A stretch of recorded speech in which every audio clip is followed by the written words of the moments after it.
അമ്പലത്തിലെ ആവശ്യത്തിന് വാഴയിലെടുക്കാൻ വേണ്ടിയിട്ട് ചതുപ്പ് നിലത്തിലോട്ട് ഇറങ്ങിയ അമ്പലത്തിലെ ജീവനക്കാരൻ. അപ്പോൾ അയാൾ അവിടെ ഒരു കാഴ്ച കണ്ടു. ഒരൊറ്റ വിളിയായിരുന്നു അയാൾ. പേടിച്ച് വിറച്ച് പിന്നെ ഒരൊറ്റ ഓട്ടം ഓടി. ഇതും കേട്ട് നാട്ടുകാർ ഓടി വന്നപ്പോൾ അവരും ആ കാഴ്ച കണ്ട് പേടിച്ച് മാറി നിന്നു. എന്തായിരിക്കും ഇത്രയ്ക്കും ആൾക്കാർ പേടിച്ച ആ കാഴ്ച? പിന്നീട് എന്താണ് അവിടെ സംഭവിച്ചത്? നമുക്ക് ആ സംഭവത്തിലോട്ടൊന്ന് പോകാം. എൻ്റെ പേര് ഷീജ. ക്രൈം ത്രില്ലർ സ്റ്റോറീസ് കേൾക്കാൻ താല്പര്യമുള്ളവരാണ് നിങ്ങളെങ്കിൽ എൻ്റെ ഈ ചാനൽ ഒന്ന് സബ്സ്ക്രൈബ് ചെയ്യണേ. ഈ വീഡിയോയ്ക്ക് ഒരു ലൈക്കും തരൂ. Welcome back to Sheeja's creations. ഒരു ദിവസം രാവിലെ ഗോപാലകൃഷ്ണൻ ചന്ദ്രനെ ഫോണിൽ വിളിക്കുകയാണ്. ചന്ദ്രണ്ണ, ഒന്ന് വീട് വരെ വരാമോ? കുറച്ച് പണിയുണ്ട്, അത്യാവശ്യമാണ്, പെട്ടെന്ന് വാ. ഇതും പറഞ്ഞിട്ട് ഗോപാലകൃഷ്ണൻ ഫോൺ വെച്ചു. ചന്ദ്രൻ്റെ കാര്യം മനസ്സിലായി. നല്ല അത്യാവശ്യമില്ലാതെ അവൻ എന്തായാലും വിളിക്കൂല, എന്തെങ്കിലും പണി കാണും. എന്തായാലും പെട്ടെന്ന് പോകാം. ചന്ദ്രൻ ഒരു ഷർട്ടും ഇട്ട് വീട്ടിൽ നിന്നും ഇറങ്ങി. സൈക്കിളിലാണ് പോകുന്നത്. ചന്ദ്രന് പ്രായം 70, ഗോപാലകൃഷ്ണന് പ്രായം 66. ഇവർ നല്ല കൂട്ടുകാരാണ്. പ്രായങ്ങൾ ഇത്രയൊക്കെ ആയെങ്കിലും എന്ത് ജോലിയും ഇവർ ചെയ്യും. പണിക്കൊക്കെ പോയിട്ട് വൈകുന്നേരമാകുമ്പോൾ കുറച്ച് നേരം എവിടെയെങ്കിലും ഇരുന്ന് രണ്ട് കൊച്ചു വർത്താനമൊക്കെ പറയാതെ ഇവർ പിരിയെത്തുമില്ല. പക്ഷേ ഇവർ തമ്മിൽ സ്വഭാവത്തിന് ചെറിയ വ്യത്യാസങ്ങളുണ്ട്. ചന്ദ്രന് കുടുംബമൊക്കെ ഉണ്ട്. പക്ഷേ ഗോപാലകൃഷ്ണനാണെങ്കിൽ കുടുംബം എല്ലാം ഉപേക്ഷിച്ച് ഒറ്റയ്ക്കൊരു വീട്ടിൽ വാടകയ്ക്കാണ് താമസിക്കുന്നത്. ഇവരുടെ രണ്ടുപേരുടെയും വീടുകൾ തമ്മിലും വലിയ ദൂരമൊന്നുമില്ല. വേറൊരു വ്യത്യാസം, ചന്ദ്രൻ ഈ പ്രായത്തിലും കഠിനാധ്വാനിയാണ്. സിമൻറ്റ് ചാക്ക് ചുമക്കൽ, മേസ്തിരിപ്പണി, പെയിൻറ്റിങ് പണി, അങ്ങനെ എല്ലാ പണിയും അയാൾ ചെയ്യും. എന്നാൽ ഗോപാലകൃഷ്ണൻ ഭയങ്കര അലസനാണ്. അയാൾക്ക് എപ്പോഴും വീട്ടിൽ ഇങ്ങനെ ചുരുണ്ടുകൂടി തന്നെ ഇരിക്കാനാണ് ഇഷ്ടം. ഹൗസ് ഓണർക്കാണെങ്കിൽ വാടക കൊടുത്തിട്ട് തന്നെ മാസങ്ങളായി. എന്നും ഹൗസ് ഓണർ വാടക ചോദിച്ച് വരും, പിന്നെ ആവട്ടെ എന്ന് പറഞ്ഞ് വിടും. നാട് മുഴുവൻ കടവും വാങ്ങിച്ചിട്ടിട്ടുണ്ട്. എന്തായാലും ഇപ്പോൾ ഗോപാലകൃഷ്ണൻ്റെ വിളി വന്ന് ചന്ദ്രൻ അങ്ങോട്ടേക്ക് പോവുകയാണ്.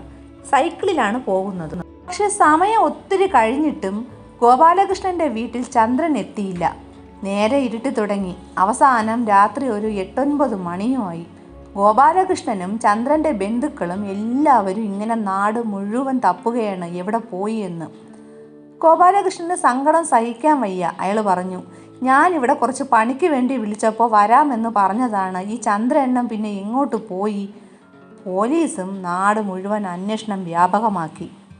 5 ദിവസമായിട്ടും ഒരു വിവരവും ഇല്ല.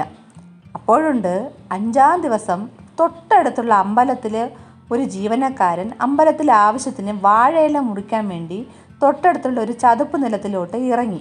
ഗോപാലകൃഷ്ണൻ്റെ വീടിന് പിന്നിലുള്ള ഒരു ചതുപ്പ് നിലമാണിത്. ആ സ്ഥലത്തെ ആ ഒരു വാഴത്തോപ്പിന് തൊട്ടു താഴെ ഒരു ചെറിയ വെള്ളക്കെട്ട് ഉണ്ട്. ഈ വെള്ളക്കെട്ടിൽ ഒരു സാധനം ഇങ്ങനെ പൊങ്ങി കിടക്കുന്നതാണ് ഈ ജീവനക്കാരൻ കണ്ടത്. അയാളുടെ നിലവിളി കേട്ട് നാട്ടുകാരെല്ലാം ഓടിക്കൂടി.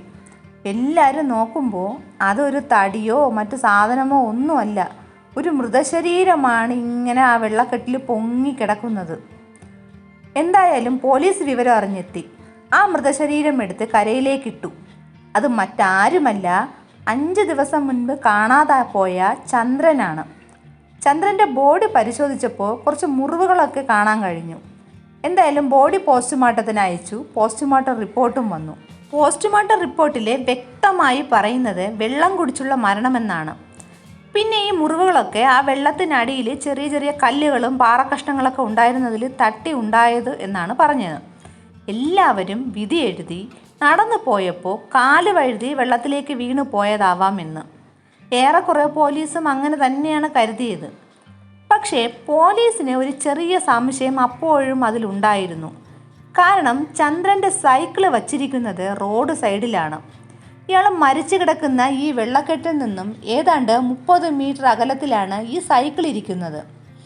ഈ സമയത്ത് ഈ ഒഴിഞ്ഞു കിടക്കുന്ന ഈ വെള്ളക്കെട്ടിലോട്ട് വരേണ്ട ആവശ്യമൊന്നും ചന്ദ്രനില്ല. ആകെ ഒരു പൊരുത്തക്കേടാണ്. ഗോപാലകൃഷ്ണൻ്റെ വീട്ടിലോട്ട് സൈക്കിളിൽ വന്ന ചന്ദ്രൻ്റെ സൈക്കിൾ ഒരു സൈഡിലിരിക്കുന്നു. ചന്ദ്രനാണെങ്കിൽ വെള്ളക്കെട്ടിൽ വീണ് മരിച്ചിരിക്കുന്നു. തൊട്ടടുത്ത വീടുള്ള ഗോപാലകൃഷ്ണൻ ഇതൊന്നും അറിഞ്ഞിട്ടുമില്ല. ആകെ മൊത്തം പോലീസിന് ഈ കേസ് വിട്ടുകളയാൻ തോന്നിയില്ല. പോലീസ് പിന്നീട് ചെയ്യുന്നത് ഈ ഒരു ഭാഗത്തുള്ള CCTV, അതായത് അവിടുത്തെ തൊട്ടടുത്ത അമ്പലത്തിലെ CCTV പരിശോധിക്കുകയാണ്. ദൈവത്തിൻ്റെ ഒരു കരം എല്ലാത്തിനും മേലിലും ഉണ്ട് എന്ന് പറയുന്ന പോലെ ആ അമ്പലത്തിലെ CCTV പോലീസിന് സഹായിച്ചു. ഇത് ഗോപാലകൃഷ്ണൻ്റെ വീട്ടിലോട്ട് പോകുന്ന വഴിയുടെ അങ്ങ് അറ്റം വരെ ഈ CCTVയിൽ പതിഞ്ഞിരുന്നു. ആ ദൃശ്യങ്ങൾ പോലീസ് ഇങ്ങനെ പരിശോധിക്കുകയാണ്. ചന്ദ്രൻ സൈക്കിളിൽ ഗോപാലകൃഷ്ണൻ്റെ വീടിനോട് ചേർന്ന് പോകുന്നത് വരെ അതിലുണ്ടായിരുന്നു. ആ ദൃശ്യങ്ങൾ ഇങ്ങനെ ശ്രദ്ധയോടെ പോലീസ് നോക്കി. അപ്പോൾ ഒരു കാര്യം മനസ്സിലായി. ഗോപാലകൃഷ്ണൻ്റെ വീട്ടിലേക്ക് പോയ ആള് പിന്നെ തിരിച്ച് ആ വഴി വന്നിട്ടേയില്ല. അയാൾ പിന്നെ എവിടെ പോയി? പോലീസ് അന്വേഷണം എന്തായാലും ഊർജിതമാക്കി. ഗോപാലകൃഷ്ണനെ ചോദ്യം ചെയ്തു, നാട്ടുകാർ ചിലരെയും ചോദ്യം ചെയ്തു. അതിൽ നിന്നുമെല്ലാം പോലീസ് ഒരു നിഗമനത്തിലെത്തുകയാണ്, ഇതൊരു ഒന്നാം തരം കൊലപാതകമാണെന്ന്. കൊന്ന ശേഷം ബോഡി വെള്ളത്തിൽ കൊണ്ടുചെന്ന് ഇട്ടതാണ്. ആ ഭാഗത്തുള്ള ആരോ ആണ് ഇത് ചെയ്തതെന്ന് ഉറപ്പ്. ദിവസങ്ങൾക്ക് ശേഷം അങ്ങനെ പോലീസ് ആ പ്രതിയെ ജനങ്ങൾക്ക് മുന്നിലേക്ക് കൊണ്ടുവരികയാണ്. എല്ലാവരും ഞെട്ടിപ്പോയി. അത് മറ്റാരുമല്ല, ചന്ദ്രൻ്റെ ചങ്കായിരുന്ന ഗോപാലകൃഷ്ണനായിരുന്നു. ഇനി ഇയാൾ എന്തിനിത് ചെയ്തു, എങ്ങനെ എന്ന് പറയാം. ഞാൻ നേരത്തെ പറഞ്ഞ പോലെ ചന്ദ്രൻ നല്ല കഠിനാധ്വാനിയും ഗോപാലകൃഷ്ണൻ ഒരു മടിയനുമായിരുന്നു. അത് കാരണം തന്നെ നാട് മുഴുവൻ ഗോപാലകൃഷ്ണന് കടമാണ്. കുടുംബവും ഉപേക്ഷിച്ച നിലയിലാണ്. എന്നാൽ ചന്ദ്രനാണെങ്കിൽ വിരലിൽ മോതിരവും കഴുത്തിൽ മാലയൊക്കെ ഇട്ടാണ് നടപ്പ്. പലപ്പോഴായിട്ട് ചന്ദ്രൻ്റെ കയ്യിൽ നിന്നും ഇയാൾ പൈസ കടം വാങ്ങിയിട്ടുണ്ട്. പിന്നെ ചന്ദ്രൻ കടം കൊടുപ്പങ്ങ് നിർത്തി. കാരണം കൊടുത്താലും തിരിച്ചു കിട്ടില്ലെന്നറിയാം. ഇത് ഗോപാലകൃഷ്ണനിൽ വൈരാഗ്യം ഉണ്ടാക്കി. അങ്ങനെ ഒരു ദിവസം വീട്ടിൽ പണിയുണ്ട് എന്നൊക്കെ പറഞ്ഞിട്ട് ഈ മനുഷ്യനെ വിളിച്ചു വരുത്തുകയാണ്. ചന്ദ്രൻ വരുന്നതും കാത്ത് ഗോപാലകൃഷ്ണൻ വീട്ടിൽ കാത്തു നിന്നു. സൈക്കിൾ ഇവിടെ വച്ചിട്ട് നമുക്ക് നടന്നു പോകാമെന്ന് പറഞ്ഞു. അതുപോലെ തന്നെ ചന്ദ്രൻ സൈക്കിൾ ആ സൈഡിൽ ഒതുക്കി വെച്ചിട്ട് നടന്ന് വർത്തമാനവും പറഞ്ഞ് ഗോപാലകൃഷ്ണൻ്റെ വീട്ടിലേക്ക് പോയി. ഹാളിൽ ഇരുത്തിയ ശേഷം ഗോപാലകൃഷ്ണൻ ചന്ദ്രനോട് പറഞ്ഞു, അണ്ണ ഇവിടെ ഇരിക്കും, ഞാനൊരു ഗ്ലാസ് ചായ ഇട്ട് കൊണ്ടുവരാമെന്ന്. അങ്ങനെ അടുക്കളയിലേക്ക് ഗോപാലകൃഷ്ണൻ പോയതും ഹാളിൽ ഈ ചായയും പ്രതീക്ഷിച്ച് കസേരയിൽ ഇങ്ങനെ ചന്ദ്രൻ ഇരുന്നു.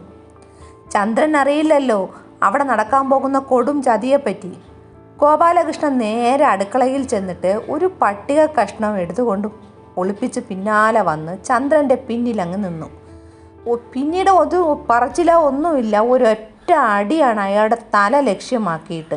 അടിയോടെ ചന്ദ്രൻ മൂക്കും കുത്തി തറയിലേക്ക് വീണു. അടുത്ത അയാൾ അവിടെ നിന്നും എഴുന്നേൽക്കുന്നതിന് മുമ്പ് ചറ പറന്ന് 5-6 അടിയും കൂടി തലയ്ക്ക് തന്നെ കൊടുത്തു. അതോടെ ആ മനുഷ്യൻ കണ്ണടച്ചു. പിന്നീട് ഗോപാലകൃഷ്ണൻ തപ്പി നോക്കിയത് ചന്ദ്രൻ്റെ കഴുത്തിലോട്ടാണ്. മാല. മാലയില്ല. ഇതെന്തു പറ്റി? ചന്ദ്രൻ മാല വീട്ടിൽ ഊരി വച്ചിട്ടാണ് അങ്ങോട്ട് ചെന്നത്. ആകെ നിരാശയായി ഗോപാലകൃഷ്ണന്. ഈ ഒരു വലിയ കടുങ്കയും ചെയ്തിട്ടും പ്രതീക്ഷിച്ചത് കിട്ടിയതുമില്ല. ഇങ്ങനെ സംഭവിക്കുമെന്ന് തീരെ പ്രതീക്ഷിച്ചില്ല. അയാൾ ഒറ്റയ്ക്ക് നിന്ന് സംസാരിച്ചു. പിന്നെ കയ്യിൽ കിടന്ന മോതിരം അങ്ങ് വലിച്ചൂരിയെടുത്തു. ശേഷം ബോഡി വലിച്ചിഴച്ച് എങ്ങനെയോ നല്ല രാത്രി ആയപ്പോഴത്തേക്കും നാട്ടുകാരുടെ കണ്ണ് വെട്ടിച്ചിട്ട് വെള്ളക്കെട്ടി കൊണ്ടിട്ടു. പക്ഷേ ഇതിലെ ട്വിസ്റ്റ്, ചന്ദ്രൻ അപ്പോഴും മരിച്ചിരുന്നില്ല. പിന്നീട് ആ വെള്ളക്കെട്ടിലെ വെള്ളം ഉള്ളിലേക്ക് ചെന്നിട്ടാണ് മരണം സംഭവിച്ചത്. ഇതിനെല്ലാം പോലീസിന് സംശയത്തിലേക്ക് കൊണ്ടുപോയത് ആ ഒരു സൈക്കിളായിരുന്നു. മാത്രവുമല്ല, അന്വേഷണം നടന്നുകൊണ്ടിരിക്കുന്നതിനിടയിൽ വീണ്ടും CCTV പോലീസ് പരിശോധിച്ചു കൊണ്ടേയിരുന്നു. അപ്പോൾ ആ ഒരു CCTVയിൽ ഒരു കാര്യം പോലീസിന് വ്യക്തമായിട്ട് കിട്ടുകയാണ്. കൊലയ്ക്ക് ശേഷവും ഗോപാലകൃഷ്ണൻ ആ വഴി സൈക്കിളിൽ പോകുമ്പോഴും നടന്നു പോകുമ്പോഴും ഒക്കെ ആ വെള്ളക്കെട്ടിൻ്റെ ഭാഗത്തെത്തുമ്പോൾ ഇയാളുടെ തല അങ്ങോട്ടേക്ക് തിരിയും. അപ്പോഴുള്ള ഇയാളുടെ മുഖത്തിലെ ഭാവവ്യത്യാസവും CCTVയിൽ പോലീസ് വ്യക്തമായിട്ട് കണ്ടിരുന്നു. മാത്രമല്ല, നാട്ടുകാരും ഇത് ശ്രദ്ധിച്ചിരുന്നു. അവസാനത്തെ തെളിവിന് വേണ്ടിയിട്ട് എന്തെങ്കിലും കിട്ടുമോ എന്നറിയുന്നതിനായിട്ട് പോലീസ് ഗോപാലകൃഷ്ണൻ്റെ മകളെ കാണാൻ പോയി. അപ്പോൾ അവിടെ നിന്നും ഒരു ഉഗ്രൻ തെളിവും കൂടെ പോലീസിന് കിട്ടുകയാണ്. കുറച്ച് ദിവസങ്ങൾക്ക് മുൻപ് ഗോപാലകൃഷ്ണൻ ഒരു മോതിരം മകളുടെ കയ്യിൽ കൊണ്ട് കൊടുത്തിരുന്നു. എന്നിട്ടത് പണയം വെച്ച് തരാൻ ആവശ്യപ്പെട്ടിരുന്നു. അത് ചന്ദ്രൻ്റെ മോതിരമായിരുന്നു. മകളോട് ഇയാൾ കളഞ്ഞു കിട്ടിയ മോതിരമെന്നാണ് പറഞ്ഞിരുന്നത്. എന്തായാലും സകല തെളിവുകളോടെയും ഗോപാലകൃഷ്ണനെ പോലീസ് തട്ടി അകത്താക്കി. പൈസയുടെ ആർത്തിക്ക് മുന്നിൽ കൂട്ടുകാരനില്ല, ഒരു ബന്ധമില്ല, സ്വന്തമില്ല, ഒന്നുമില്ല. എന്തു മനുഷ്യൻ ചെയ്യും. അതാണ് ഇപ്പോഴത്തെ ലോകം. ഈ ഒരു സംഭവത്തിനെ പറ്റിയുള്ള നിങ്ങളുടെ അഭിപ്രായം എന്നൊന്ന് കമൻറ്റ് ചെയ്യൂ. പുതിയൊരു ക്രൈം ത്രില്ലർ സ്റ്റോറിയുമായി വീണ്ടും വരാം. Thanks for watching.